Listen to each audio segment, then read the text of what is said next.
سبا به په دې قبر کې پروت وي مړ به یې ستا دا غلطې ویډیوګانې چې څومره خلک ګوري تا ته به عذابونه په دغې قبر کې میلاویږي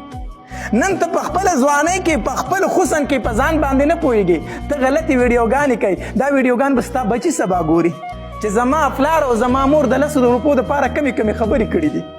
زما پلار زما مور په دې سوشل میډیا باندې د 100 روپو دپاره د بدن کپړې لر کړي دي ستا به کم عزت د بچي سره پاتې شي چې سبا ستا بچي ستا دا ویډیوګانې ګوري ته به په کومو سترګو دې بچو ته خبرې کوي هره خبره په سوشل میډیا باندې داسې پرېږدوه چې سبا ستا دپاره صدقه جاریه وګرځي صدقه جاریه وګرځي زه مطمئن یم که زما بیان په دې باندې ځي الحمدلله دا مې د امید شته د رب نه چې سبا به په قبر کې پروت یمه مړ به یمه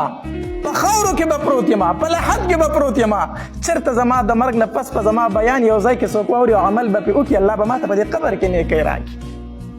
داسې نیک اعمال وکړه چې سبا ستا دپاره صدقه جاریه وګرځي ولې د 100 روپو دپاره خپل آخرت تباه کوي زه وامه د چا چې په آخرت باندې ایمان وي دا دعوه کوي زه مسلمان یم زه الله منم زه د الله رسول منم زه آخرت منم زه جهنم منم زه جنت منم دا دعوه چې څوک کوي سوال نه پیدا کیږي چې په سوشل میډیا باندې د غلطې ویډیوګانې خورېږي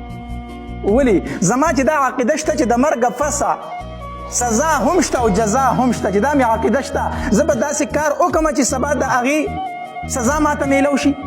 دا کم خلک چې په سوشل میډیا باندې غلطې ویډیوګانې خورئ په حقیقت کې د دې خلکو په آخرت باندې یقین نشته دی د دې خلکو په جنت او په جهنم باندې یقین نشته دی اگر چې په خوله به وایي زما په یقین شته دی